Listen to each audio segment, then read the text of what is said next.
Comenzamos el videotutorial de la segunda parte de la función financiera. Este tema es más fácil de poder trabajar en base a una explicación o un videotutorial hecho por parte del profesor, y por eso, pues lo que vamos a hacer es ver primero el videotutorial y luego haremos ya los ejercicios y practicaremos algún comentario de texto relacionado con la inversión. Lo primero, tiene que quedar claro que una parte importante de la función de financiación o la función financiera es la de seleccionar las mejores inversiones. Claro, debemos de seleccionar las mejores inversiones porque la empresa no dispone de todos los recursos posibles para realizar todas las inversiones que se le aparezcan, ¿no? Que aparezcan delante de ella. Entonces, lo que vamos a hacer es conocer una serie de criterios para seleccionar las inversiones y de modo que hagamos las más rentables. Bueno, si vemos el esquema, lo que vamos a trabajar aquí son los distintos criterios que hay de selección de inversiones para tomar decisiones.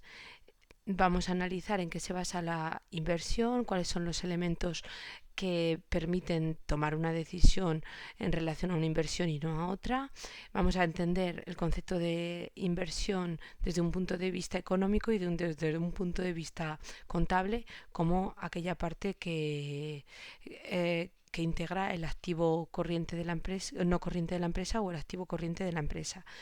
De modo que si conocemos esta perspectiva contable de la inversión, entonces podemos conocer o podemos anticipar cómo se puede recuperar ese dinero a través del ciclo largo en el activo no corriente y a través del ciclo corto que vamos a ver en el activo corriente. Para eso se va a utilizar, en el caso de el ciclo corto, el periodo medio de maduración.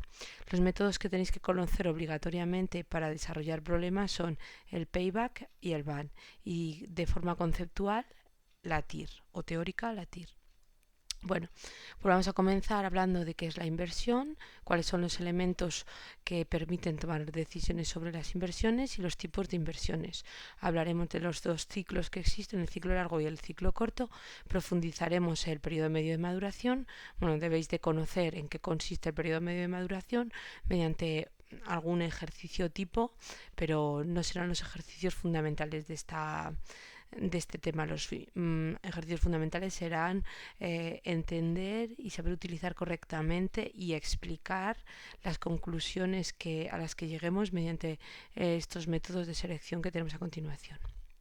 Bueno, comenzamos entendiendo qué es la inversión. Bueno, aquí, como vemos en este material, no nos aparece una definición como tal, pero bueno, según la PAU, los criterios PAU, la inversión consiste en renunciar hoy a un dinero con la esperanza de recuperarlo en el futuro con la inversión con aquello que adquiramos y que permita de alguna manera obtener un efectivo que compense esa renuncia previa, ¿no? Cuando nos planteamos qué invertir, lo que tenemos, o las inversiones que realizan las empresas, las principales preguntas que tomamos son: ¿qué alternativas tiene la empresa para invertir en un mercado, invertir en otro? ¿Qué recursos exigirá cada inversión? Y sobre todo, ¿cómo vamos a ir recuperando esa inversión? ¿Y cuánto dura la inversión? Claro, porque en función de lo que dure la inversión, el rendimiento que tú esperas de esa inversión será más o menos, ¿no? Bueno, cuando hablamos de función financiera, recordad que hablábamos de financiación y de inversión. Ambas partes pertenecen a la misma función. Sin embargo, la función financiera consiste en definir la estructura financiera óptima de la empresa para desarrollar las inversiones, o lo que llamamos la estructura económica, la estructura que nos va a permitir desarrollar el ciclo económico básico. Bueno, cuando tomamos decisiones financieras, sobre las inversiones financieras, los factores que van a determinar una u otra inversión van a ser la rentabilidad, el riesgo y el momento o la duración.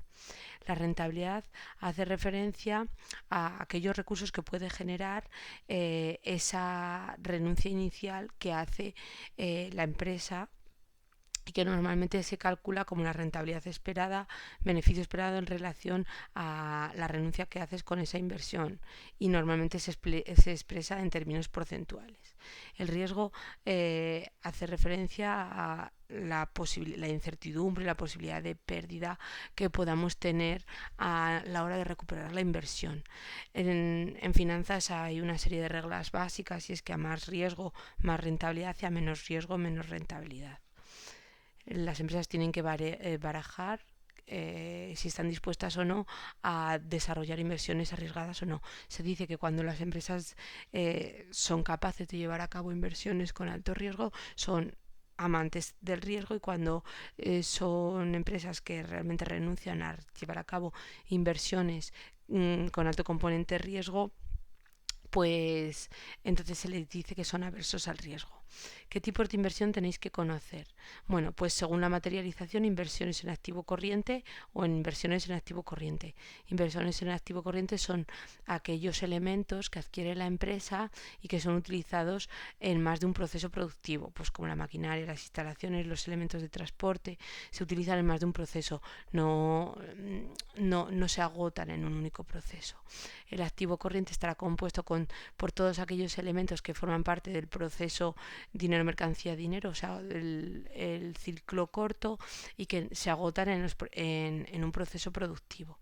Según la finalidad, inversiones industriales y comerciales, inversiones sociales, inversiones en I+D e inversiones financieras.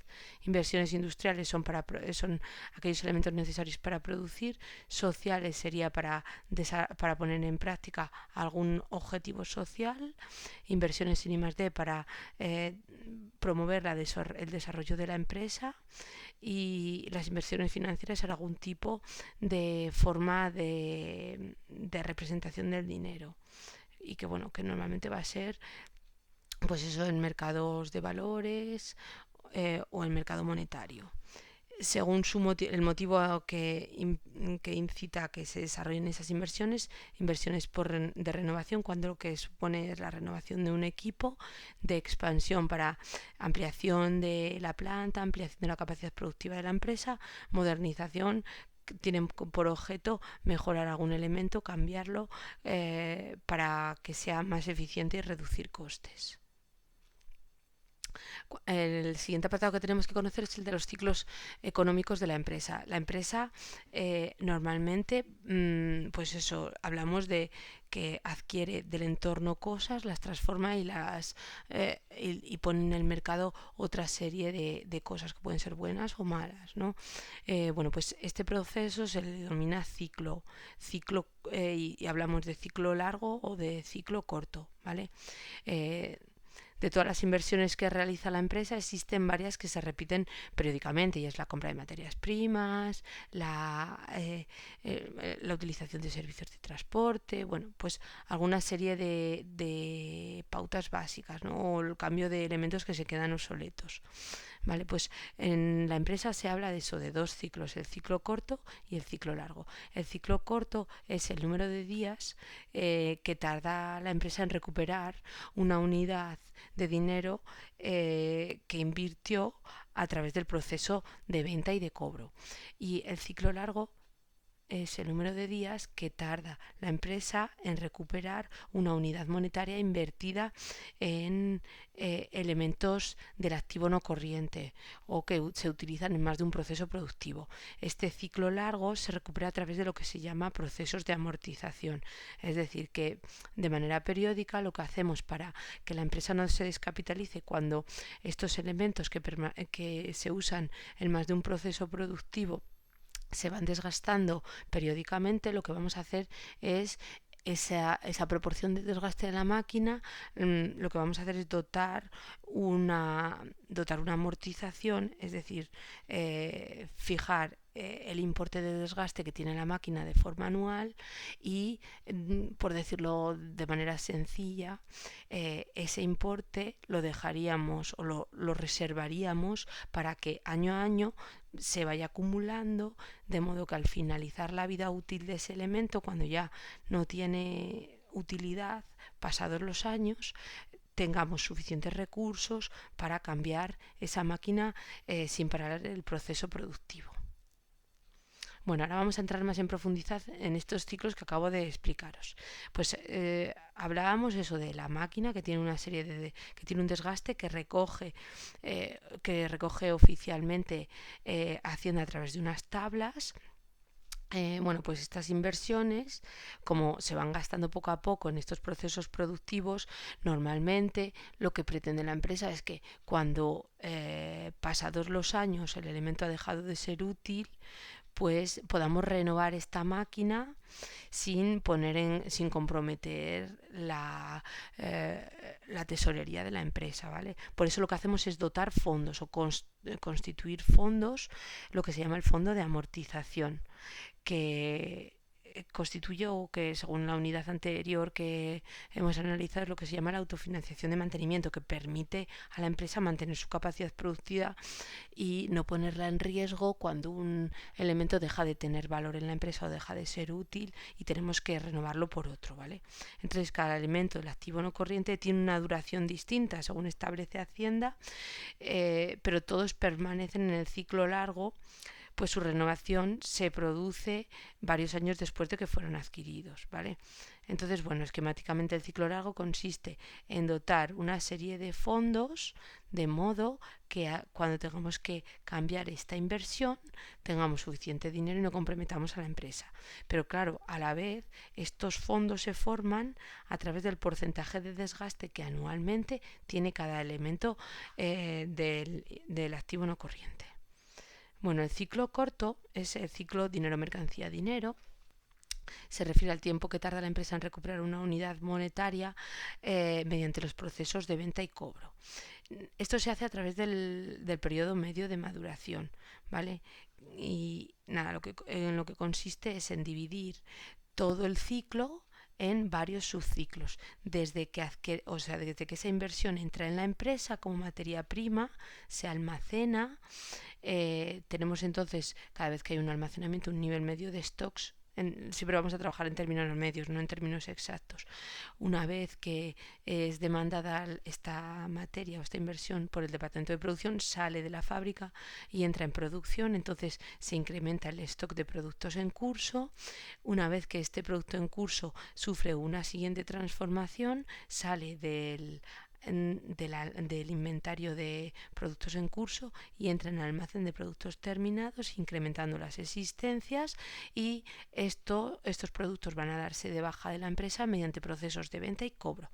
Entonces ahí, en ese punto, cuando vendemos y cobramos, es cuando hemos recuperado la inversión, ¿vale? Entonces lo que hacemos es dividir todo este ciclo de explotación en varios subciclos, y eso se le llama el periodo medio de maduración, que es el tiempo que por término medio transcurre desde que llevamos a cabo una inversión en activo corriente hasta que la recuperamos con el cobro.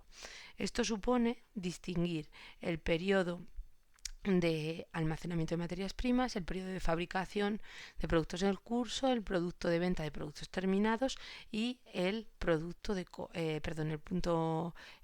cobro. Si sumamos todos estos días que tardamos en almacenar estas materias primas, en producir, en vender y en cobrar, tenemos el periodo medio de maduración de la empresa, ¿vale? Que consiste al final en dividir todas las fases del proceso productivo de la empresa en aprovisionamiento, fabricación, venta y cobro. Bueno, pues este periodo medio de maduración, como veis, lo que hacemos es eso, sumar todos estos días, porque se mide en términos día. ¿Cómo se calcula cada subperiodo? Pues el subperiodo se calcula como lo veis aquí, el periodo medio de aprovisionamiento sería el número de días que por término medio transcurre desde que se adquieren las materias primas hasta que se incorporan en el proceso de producción. Entonces, en lo que consiste es en dividir, bueno, en este caso lo ponen aquí todo junto, ¿vale? Sería 365 días entre las rotaciones. Las rotaciones es el consumo anual de materias primas partido el stock medio de almacén, ¿vale? Luego tenemos el periodo medio de fabricación, que será el periodo medio o número de días que transcurre desde que las materias se incorporan al proceso de producción hasta que tenemos el producto terminado. ¿Y cómo se calcula? 365 días dividido las rotaciones. ¿Qué son las rotaciones? F mayúscula entre F minúscula, o el coste total de la producción anual entre el stock medio de productos terminados. Todos estos datos os los da el problema, o sea, eso no habría ningún problema. El periodo medio de ventas es el número de días que por término medio transcurre desde que se obtienen los productos terminados hasta que se venden. ¿Cómo se calcula? 365 días entre la rotación de las ventas. 365 días partido V mayúscula, que son las ventas a precio-coste, entre el stock medio de productos terminados. ¿Y cómo se calcula el periodo de medio de cobro? Pues lo mismo, será el número de días que transcurre entre que se venden hasta que se cobran los clientes, y será 365 días entre la rotación de los cobros, que es C mayúscula partido C minúscula, o C mayúscula, el volumen de ventas a precio venta. Esto es muy importante, no confundir C con V mayúscula, volumen de ventas a precio venta, entre el stock medio de saldo de clientes, bueno, el saldo medio de clientes. Si sumamos todos estos subperiodos, tendríamos el periodo medio de maduración. Si queremos calcular el periodo medio de maduración financiero, lo que tenemos que hacer es calcular el periodo medio de pago, es decir, el número de días que tardamos en pagar a nuestros proveedores desde que vinieron o entraron inicialmente las existencias en el almacén. Entonces lo que hacemos es calcularlo como 365 días partido la rotación de los pagos, P mayúscula partido P minúscula, donde P mayúscula serían las ventas, las compras que se han realizado entre el stock medio el saldo medio de proveedores. Si periodo medio de aprovisionamiento más periodo medio de fabricación más periodo de venta más periodo de cobro, si sumamos todo esto nos da el periodo de maduración, y si queremos obtener el periodo medio de maduración financiero, a ese periodo medio de maduración le quitamos el periodo medio de pago que acabamos de explicar y tendríamos el periodo medio de maduración financiero. Mirad, aquí tenéis un ejemplo. Esto sería un modelo de datos que te dan: ventas totales, compras, coste de producción, existencias, saldo medio de existencias, de materias primas, saldo medio de productos en curso, productos terminados, saldo medio de clientes y saldo medio de proveedores. Calcula el periodo medio de maduración. Bueno, pues aquí tendríamos que calcular periodo medio de almacenamiento de materias primas, de producción, de venta y de cobro. Entonces vamos a ir calculando uno a uno y luego sumamos todos los subperiodos. El periodo medio, mirad, aquí tenemos todos los datos ordenados. Entonces el periodo medio de aprovisionamiento serían 365 días entre las rotaciones. ¿Qué eran las rotaciones? Las rotaciones eran las compras de materias primas entre las existencias medias de materias primas. Periodo medio de periodo de fabricación sería 365 días entre tenemos por aquí coste de la producción, por coste de producción dividido el stock medio de productos en curso de fabricación, 80. Aquí tenemos el dato. Como han operado directamente, os sale el cociente a la inversa. Periodo medio de venta sería 365 días partido las rotaciones, es decir, las rotaciones serían ventas totales entre saldo medio de productos terminados. Como lo que han hecho ellos es operar directamente, os da el cociente a la inversa. Y luego tendríamos el periodo medio de cobro, que sería 365 días entre las rotaciones, o 365 entre 2.500 partido por 200, ¿vale? Entonces aquí tendríamos el periodo medio de maduración, 103 días, como veis pone aproximado, 103 días, es decir, como por término medio la empresa tarda 103 días en recuperar una unidad monetaria invertida en el proceso productivo. Si tenemos que calcular el periodo medio financiero, lo que tenemos que calcular es el periodo medio de pago, como 365 días partido las rotaciones, y las rotaciones serían 1000 entre 100. Aquí, como operan directamente, os sale al contrario. Tenemos que son 36 días el número medio de días que tarda la empresa en pagar a sus proveedores. Entonces lo que hacemos es calcular el periodo medio de maduración financiero como periodo medio de maduración menos el periodo medio de pago. Eso nos sale 65 días, es decir, 67 días, es decir, que la empresa tarda 67 días en pagar a los proveedores desde que recuperó su inversión cobrando a clientes. Bueno, como veis no es tan difícil, lo que pasa que es un poco farragoso porque aparecen un montón de datos. Aquí tenéis otro ejercicio que podéis intentar vosotros antes de ver la solución, sería el mismo proceso, y aquí tenéis alguna actividad más que os aconsejo que lo intentéis. Finalmente, los métodos de selección de inversiones, que es muy importante, ¿vale? Los métodos de selección de inversiones, cuando hagamos los problemas, pues tiene que haber una introducción en la que definamos qué es la inversión, qué método vamos a utilizar y cuáles son los elementos de la inversión. Los elementos de la inversión siempre van a ser los que aparecen a continuación: el desembolso inicial de la inversión, los flujos de caja o la diferencia entre cobros y pagos de una inversión, ¿vale? No de ingresos y gastos, sino de cobros y pagos. Estamos hablando de un concepto de liquidez y el momento en que se realiza la inversión, la duración de la inversión. Bueno, como veis, todos estos elementos los solemos representar en un horizonte temporal. Si la inversión dura n años, bueno, pues lo que hacemos es fijar cuál es el desembolso que hacemos en el momento cero de esta inversión y qué es lo que se va recuperando año a año a través de los flujos de caja. ¿Vale? O sea, lo mismo tenemos que hacer cuando hagamos un problema. Representar todos estos elementos en un horizonte temporal. ¿Qué métodos vamos a ver? Bueno, pues el payback, el BAN y la TIR. El payback es un método muy sencillo que consiste en ver en qué momento del tiempo se recupera el desembolso inicial. Es un método de carácter estático, es decir, no tiene en cuenta el valor del dinero en el tiempo, no tiene en cuenta el momento en el que se producen los flujos de caja. ¿Vale? O sea que es un método un poco limitado porque considera que el dinero obtenido en el momento 1 tiene el mismo valor que en el momento 2, 3 y 4, y sabemos que el valor del dinero cambia con el paso de los años. ¿Vale? Entonces, este método es muy sencillo. Mirad, si tenemos que recuperar 5.000 euros, como este caso, lo que vamos a ver es en qué año se recupera. ¿Vale?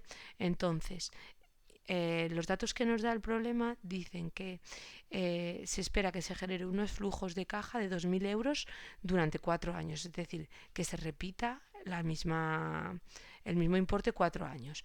Entonces, el primer año se recuperarían 2.000, el segundo año se recuperarían 4.000,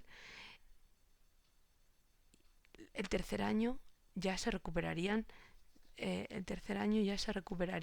6.000.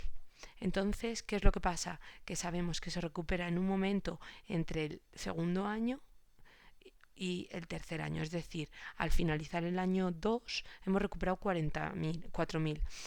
Entonces se recupera en un momento del año 3, pero no al final del año 3. Eso quiere decir que tenemos que hacer una regla de 3, ¿no? Suponiendo que los flujos se recuperan de manera proporcional cada mes, si 2.000 euros, que es lo que se recupera cada año, se recupera cada 12 meses, 1.000, que es lo que nos falta por recuperar al final del año 2, se recuperará en X meses del año 3. Entonces, si hacemos esta regla de 3, nos sale que el proyecto 1 se recupera en 2 años y 6 meses, es decir, se recupera en junio del año 3. ¿Vale? En el segundo caso nos dice, si el desembolso inicial son 2.000 y los flujos netos de caja son 900, entonces, ¿cuándo se recupera este proyecto?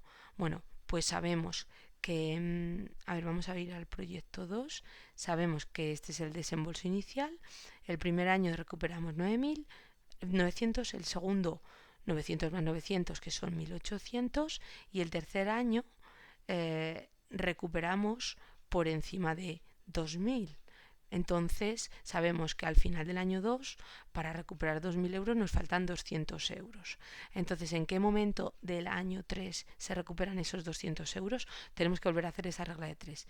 Si 900 euros se recuperan cada 12 meses, los 200 que nos faltan por recuperar se recuperan en X meses. Bueno, pues haciendo la regla de 3 nos sale que en 2,66 meses, ¿vale? 2,66 meses. Entonces el proyecto se recupera en 2 años, 2 meses y 20 días. Comparando los dos proyectos, este se recupera en 2 años, 2 meses y 20 días y este el uno se recupera en 2 años y 6 meses.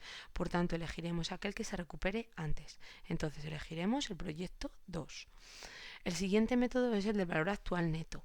El valor actual neto es un método de selección de inversiones dinámico que consiste en actualizar al momento cero todos los flujos de caja, descontando el valor del dinero en el tiempo. Es decir, como este método a cada año le da un valor distinto al dinero que se obtiene, lo que hacemos es quitarle, y por eso lo dividimos entre 1 más el tipo de interés que se genera año a año en ese dinero que hemos invertido inicialmente, ¿vale? Entonces, al final consiste en aplicar esta fórmula, que el VAN es menos A, que es el desembolso inicial, más la actualización de los flujos de caja tantos años como años estemos en el flujo. Si estamos en el Q1, actualizamos un año. Si estamos en el 2, actualizamos 2 años. Y así hasta el último año que actualizamos N años. Mirad, esto es muy sencillo porque aquí lo que tenemos que hacer es ordenar bien todos los datos, como os decía, en un grafiquito donde aparezcan todos los elementos, aparezca la duración 0, 1, 2, 3 hasta el final del proyecto, más los desembolsos. Mirad, vamos a empezar por este, que es el 2, que es muy visual porque aparece ya ordenado a modo de tabla. Mirad, aquí tenemos un desembolso de 2.000 euros y tenemos el primer flujo de caja, que son 1.000, el segundo 2.000 y el tercero 1.000. Y aquí tenemos un segundo proyecto que tiene este desembolso. Los desembolsos siempre tienen, aunque aparezca aquí en positivo, siempre son negativos porque es una salida de dinero que tú tienes, ¿eh? O sea, eso es importante. Siempre va a ser negativo. Entonces lo que hacemos es llevar esto a la fórmula que hemos visto anteriormente.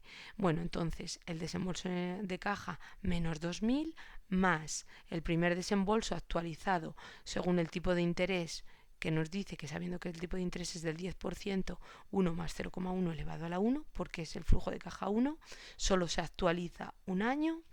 El segundo flujo de caja 2.000 dividido entre 1 más el tipo de interés actualizado 2 años, 1 y 2.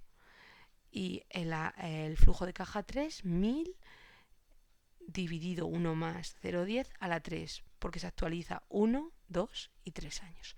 Si operamos esto en la calculadora nos da 1.313,29. Como es mayor que 0, que es el criterio de efectuabilidad del VAN, este proyecto es efectuable.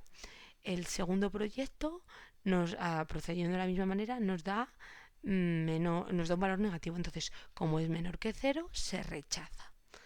Solo se efectúan aquellos proyectos mayores que 0 y entre dos proyectos que ofrezcan un VAN positivo elegimos el de mayor VAN.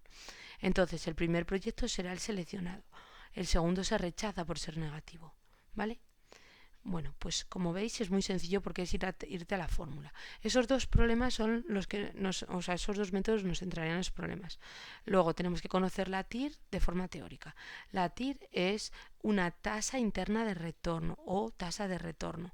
Es decir, que nos refleja una rentabilidad, ¿vale? Un porcentaje que refleja rentabilidad de una inversión y se obtiene igualando a 0 el VAN. Pero aquí nuestra incógnita va a ser lo que antes era K o el tipo de interés, ahora lo vamos a sustituir por R y ese porcentaje va a ser nuestra incógnita, ¿vale? O sea que al final nos da una ecuación de grado n que tenemos que despejar, ¿vale? También, como en el VAN, es un método dinámico porque, como veis, cada año tiene en cuenta que la rentabilidad va a ser diferente. Entonces, lo que tenemos que hacer es actualizar, llevar todo al momento cero, quitándole, por eso lo dividimos por 1 más R, el valor del dinero en el tiempo.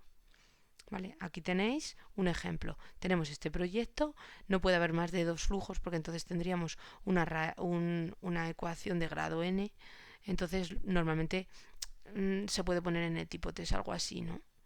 El desembolso más el flujo de caja dividido 1 más r, porque es el primer flujo, el segundo dividido 1 más r al cuadrado.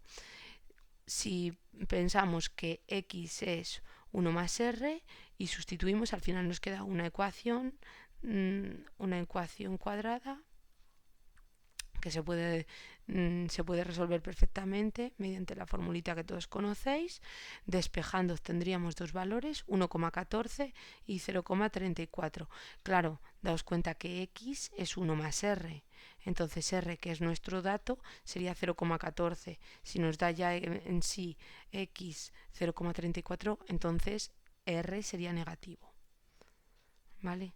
O sea que al final nos da 0,14 la TIR, la raíz que nos interesa, la raíz negativa no nos interesa porque no tiene sentido económico y nos daría esta información. Si la multiplicamos por 100, la conclusión sería que el proyecto es efectuable porque obtenemos una rentabilidad del 14%. Y si, por ejemplo, el tipo de interés fuera de un 10%, 14% es superior al 10%, entonces ese proyecto sería rentable.